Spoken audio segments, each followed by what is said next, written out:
Hello all, welcome to day 8 with English Mirror. Today we are going to learn how we can use did in our sentences.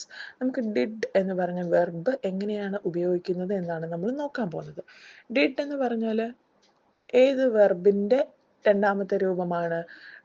Yes, do എന്ന് പറഞ്ഞ വെർബിൻ്റെ രണ്ടാമത്തെ രൂപമാണ് did. അതെങ്ങനെയാണെന്ന് നമുക്ക് നോക്കാം. Do, did and done, ഇതാണ് മൂന്ന് രൂപങ്ങൾ.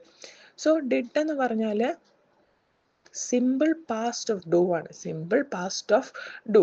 ഡുവിൻ്റെ രണ്ടാമത്തെ രൂപമാണ് എന്ത്? Did. And the next one is do എന്ന് പറഞ്ഞാൽ എന്താ? ചെയ്യുക. ഡിഡ് എന്ന് പറഞ്ഞാലോ ചെയ്തു, ചെയ്തിരുന്നു, അങ്ങനെ പറയാൻ വേണ്ടിയിട്ടാണ് നമ്മൾ ഡിഡ് ഉപയോഗിക്കുന്നത്. ഇനി നമുക്ക് കുറച്ച് റൂൾസ് നോക്കാം. ഓക്കെ, ഫസ്റ്റ് റൂൾ ഏതാണ്? സെക്കൻഡ് ഫോം ആണ്. സെക്കൻഡ് ഫോം ഓഫ് എന്ത്? Do. Second form of do ആണ് ഡിഡ്. ആൻഡ് നമ്മളെപ്പോഴും ഡിഡ് ഉപയോഗിക്കുമ്പോൾ കുറച്ച് കാര്യങ്ങൾ നമ്മൾ ശ്രദ്ധിച്ചിരിക്കണമെന്ന് ഞാൻ ഓൾറെഡി പറഞ്ഞല്ലോ. അത് എന്തൊക്കെയാണെന്ന് നമുക്ക് നോക്കാം. ഡിഡ് ഉപയോഗിക്കുമ്പോൾ എപ്പോഴും അതിൻ്റെ ഒപ്പം വരുന്നത് വെർബിൻ്റെ ഒന്നാമത്തെ രൂപം. ഫോർ എക്സാമ്പിൾ, ഞാൻ സെൻറ്റൻസിൻ്റെ കാര്യമാണ് ഈ പറയുന്നത്. ഒരു സെൻറ്റൻസ് എടുക്കുമ്പോൾ ഡിഡ് നമ്മൾ ഉപയോഗിച്ച് കഴിഞ്ഞാൽ അടുത്തത് എഴുതേണ്ടത് വെർബിൻ്റെ ഒന്നാമത്തെ രൂപമേ എഴുതാൻ പാടുള്ളൂ. Did go, did see. Okay, now ഇവിടെ കൊടുത്തിരിക്കുന്നത് കണ്ടോ നിങ്ങൾ? ഹാഡ് എന്ന് പറയുന്നത് ഡിഡ് പ്ലസ് ഹാവ് ആണ്. ഇതൊരു ചാർട്ടായിട്ട് നിങ്ങൾ ഒരു ടാബുലർ കോളമായിട്ട് എഴുതി വെച്ച് പഠിച്ചോളൂ. And next one is came. Came എന്ന് പറയുന്നത് ഡിഡും കമ്മും കൂടി ചേരുമ്പോഴാണ് കെയിം വരുന്നത്. ഗേവ് എന്ന് പറയുന്നത് ഡിഡ് പ്ലസ് ഗിവ് ആണ്. ഇവിടെ എല്ലാം ഡിഡിന് ശേഷം വെർബിൻ്റെ ഒന്നാമത്തെ രൂപമാണ് വന്നിരിക്കുന്നത്. And the next verb is went. Went എന്ന് പറയുന്നതോ ഡിഡ് പ്ലസ് ഗോ ആണ്. Went. See the next verb, so. So എന്ന് പറയുന്നത് did plus see ആണ്. ഇനി നമുക്ക് എങ്ങനെയാണ് അത് സെൻറ്റൻസസിൽ ആഡ് ചെയ്യാൻ പറ്റുന്നതെന്നും കൂടി നമുക്ക് നോക്കാം. ഓക്കെ, അതിൻ്റെ ഒപ്പം തന്നെ മറ്റൊരു റൂളും ഉണ്ട്. Use second form of the verb in the positive sentences. പക്ഷേ നമ്മൾ നേരത്തെ പറഞ്ഞിരുന്നു ഡിഡ് ഉപയോഗിക്കുമ്പോൾ എന്ത്? വെർബിൻ്റെ ഒന്നാമത്തെ രൂപമേ ഉപയോഗിക്കാൻ പാടുള്ളൂ. പക്ഷേ അത് പോസിറ്റീവ് സെൻറ്റൻസസ് ആണ് ഉപയോഗിക്കുന്നതെങ്കിൽ. For example, I went to the hospital. I എന്ന് പറഞ്ഞ സബ്ജക്റ്റ്, വെൻറ്റ് എന്ന് പറയുന്നത് വെർബിൻ്റെ രണ്ടാമത്തെ രൂപം. ഇത് സിമ്പിൾ പാസ്റ്റ് ടെൻസിലുള്ള ഒരു സെൻറ്റൻസ് ആണ്. ഓക്കെ, ആൻഡ് നെക്സ്റ്റ് വൺ, ഇപ്പം നമ്മൾ അതിനകത്ത് ഡിഡ് ചേർക്കുക. ഡിഡ് ചേർക്കുമ്പോൾ എന്തായി മാറും? അത് നെഗറ്റീവ്. ഡിഡ് പ്ലസ് നോട്ട് ചേർക്കുമ്പോൾ എന്തായി മാറും? അത് നെഗറ്റീവായി മാറും അല്ലേ? അല്ലെങ്കിൽ ഡിഡ് വെച്ചിട്ട് സെൻറ്റൻസസ് ഉണ്ടാക്കുകയാണ്. ഡിഡ് സ്റ്റാർട്ട് ചെയ്യുകയാണ് സെൻറ്റൻസസിൽ. എങ്ങനെയാണെന്ന് നോക്കാം. Did you go to the hospital? Did you go to the hospital? Did ഉപയോഗിച്ചു. ഗോ എന്ന് പറഞ്ഞ വെർബിന് ഒന്നാമത്തെ രൂപം നമ്മൾ ആ സെൻറ്റൻസിൽ ഉപയോഗിച്ചു. And the next example, I didn't go to the hospital. I did not. അതും സെൻറ്റൻസിൻ്റെ നെഗറ്റീവ് രൂപമാണ് അവിടെ കൊടുത്തിരിക്കുന്നത്. ഡിഡ് പ്ലസ് നോട്ട് ആണ്. ഡിഡിൻറ്റ് അല്ലെങ്കിൽ did not. I hope it's clear. ഇനി ഒരു റൂളും കൂടെ ഉണ്ട്. Never use second form with did in negatives or questions. എന്താണ് ഞാൻ പറഞ്ഞു കഴിഞ്ഞു? ഡിഡ് ഉപയോഗിക്കണമെങ്കിൽ നമുക്ക് വെർബിൻ്റെ രണ്ടാമത്തെ രൂപം ഉപയോഗിക്കാൻ പാടില്ല. ഒന്നാമത്തെ രൂപമേ ഉപയോഗിക്കാൻ പാടുള്ളൂ. ഏതൊക്കെ സിറ്റുവേഷൻസിൽ? നെഗറ്റീവ് കൈൻഡ് ഓഫ് സെൻറ്റൻസസ് ഉണ്ടാക്കുമ്പോഴും ക്വസ്റ്റ്യൻ കൈൻഡ് ഓഫ് സെൻറ്റൻസസ് ഉണ്ടാക്കുമ്പോഴും നമ്മൾ ഡിഡ് ഉപയോഗിച്ച് നെഗറ്റീവ് ക്വസ്റ്റ്യൻസും ക്വസ്റ്റ്യൻ ടൈപ്പ് ക്വസ്റ്റ്യൻസും ഉണ്ടാക്കുമ്പോൾ നമ്മൾ എന്തുപയോഗിക്കാൻ പാടില്ല? വെർബിൻ്റെ രണ്ടാമത്തെ രൂപം ഉപയോഗിക്കാൻ പാടില്ല. That is the rules that we have to note while using did. Now here are some examples using the verb did. Positive statements തന്നെ നമുക്ക് ആദ്യം നോക്കാം. സിമ്പിൾ പാസ്റ്റിലുള്ള പോസിറ്റീവ് സ്റ്റേറ്റ്മെൻറ്റ്സ് ആണ് കൊടുത്തിരിക്കുന്നത്. I went to the hospital yesterday. Yesterday എന്ന് വന്നതിൽ നിന്ന് തന്നെ നമുക്ക് മനസ്സിലായി അതൊരു പാസ്റ്റിൽ നടന്ന ഒരു കാര്യമാണ് അല്ലേ? ഐ വെൻറ്റ് സബ്ജക്റ്റ് ഐയും വെൻറ്റ് എന്ന് പറയുന്നത് വെർബിൻ്റെ രണ്ടാമത്തെ രൂപം. The next one is he came home in the morning. He came home in the morning.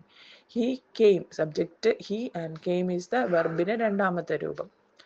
And negative sentences നോക്കാം. I didn't go to the hospital. I did plus not. ഇനി എന്താ ഉപയോഗിക്കാൻ പാടുള്ളൂ? വെർബിൻ്റെ ഒന്നാമത്തെ രൂപമേ ഉപയോഗിക്കാൻ പാടുള്ളൂ. അതാണ് നമ്മൾ ഗോ എന്ന് ഉപയോഗിച്ചത്. Next one, he didn't come home. He subject didn't എന്ന് പറയുന്നത് did plus not. Hope it's clear for you. Any question type of questions കൂടെ നമുക്ക് നോക്കാം. Did you go to the hospital? Did you go to the hospital yesterday? Did എന്ന് വന്നു അല്ലെ? Did you go to the hospital yesterday? അതൊരു past happening ആണ്. The next one, did he bring his friend? Did he bring his friend? Did കഴിഞ്ഞ് നമ്മൾ എപ്പോഴും വെർബിന്റെ ഒന്നാമത്തെ രൂപമേ ഉപയോഗിക്കാൻ പാടുള്ളൂ. ഇനി നമ്മൾ കുറച്ച് മിസ്റ്റേക്സ് എവിടെയൊക്കെയാണ് എപ്പോഴൊക്കെയാണ് വരുത്തുന്നതെന്നാണ് ഇവിടെ കൊടുത്തിരിക്കുന്നത്. He did not came. He did not came. എന്താണ് തെറ്റ്? ഡിഡിന് ശേഷം വെർബിന്റെ രണ്ടാമത്തെ രൂപം ഉപയോഗിച്ചു. അത് അബ്സല്യൂട്ട്ലി തെറ്റാണ് അല്ലേ? That is it. And the next one is I didn't went എന്നാണോ പറയേണ്ടത്? അല്ല, I didn't go വെർബിന്റെ ഒന്നാമത്തെ രൂപം. They didn't give me the offer letter. They didn't give me എന്നാണ് അതിന്റെ correct usage. They didn't give me the offer letter. ഇനി കൂടുതൽ examples നോക്കുവാണെങ്കിൽ പോസിറ്റീവ് സെന്റൻസസിലെ എക്സാമ്പിൾസ് നോക്കാം. I met him yesterday. I met him yesterday. I is a subject. വെർബിന്റെ രണ്ടാമത്തെ രൂപം. Positive sentence ആയതുകൊണ്ട് വെർബിന്റെ രണ്ടാമത്തെ രൂപം ഉപയോഗിക്കാം. They gave me keys. They gave me keys.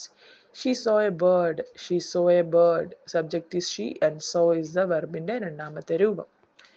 Now the negative sentences are I didn't meet him yesterday. I didn't എന്ന് ഉപയോഗിച്ചതുകൊണ്ട് വെർബിന്റെ ഒന്നാമത്തെ രൂപമേ ഉപയോഗിക്കാൻ പാടുള്ളൂ. And the next one is they didn't give me keys. They is a subject. Didn't is the did plus not, and give is the verb's first form. Didn't വന്നതുകൊണ്ട് did വന്നതുകൊണ്ട് വെർബിന്റെ ഒന്നാമത്തെ രൂപമാണ് നമ്മൾ ഉപയോഗിച്ചത്. Okay, it's clear. The next one is she didn't see a bird. She is the subject. Did plus not plus വെർബിന്റെ ഒന്നാമത്തെ രൂപം. ഇനി questions ഉണ്ടാക്കുമ്പോൾ നമ്മൾ എന്താണ് നോക്കേണ്ടത്? Did you meet him yesterday? Did you meet എന്നാണ് ഉപയോഗിക്കുന്നത്. ഡിഡിന് ശേഷം വെർബിന്റെ ഒന്നാമത്തെ രൂപം മാത്രമേ ഉപയോഗിക്കാൻ പാടുള്ളൂ. Did they give you the keys? Did they give you the keys? Did is the usage. They is the subject and give is the verb's first form. Did she see a bird? Did is the usage. She is the subject and see is the verb. ഇനി നമുക്ക് കുറച്ച് quick ആയിട്ട് practice ചെയ്യാം. Okay, what is it? ഇവിടെ കൊടുത്തിരിക്കുന്ന sentence negative sentences ഉണ്ട്, അതിനെ എന്താക്കണം? Positive sentences ഉണ്ട്, അതിനെ നെഗറ്റീവ് ആക്കണം. ഓക്കെ, നെഗറ്റീവ് ആക്കുന്നത് എങ്ങനെയാണ്? ഡിഡ് നോട്ട് ഉപയോഗിച്ചാൽ മതി. Okay, she ate an apple. She didn't eat an apple. അത് നെഗറ്റീവ് ആക്കി ഡിഡ് നോട്ട് ചേർത്തപ്പോൾ. He played cricket. Did he play cricket? അതൊരു ക്വസ്റ്റ്യൻ കൈൻഡ് ആണ്, നമ്മളത് മാറ്റിയത്. ആ ഒരു സ്റ്റേറ്റ്മെന്റിനെ നമ്മൾ ക്വസ്റ്റ്യൻ ടൈപ്പ് ആക്കി. Okay, they went to the park. അതിനെ നെഗറ്റീവ് ആക്കണം. They didn't go to the park. He bought a car. അതൊരു ക്വസ്റ്റ്യൻ ആക്കി മാറ്റണം നമുക്ക് ഈ ഒരു സെന്റൻസിനെ, സ്റ്റേറ്റ്മെന്റിനെ. Did he by a car? Did ചേർത്തു, സബ്ജക്റ്റ് ചേർത്തു, വെർബിന്റെ ഒന്നാമത്തെ രൂപം ചേർത്തു, ഒബ്ജക്റ്റ് ചേർത്തു. ഓക്കെ, അപ്പോൾ ഇതിനെ നമുക്ക് എങ്ങനെയും മാറ്റി മറിച്ചും ചെയ്യാൻ പറ്റും. It's up to U.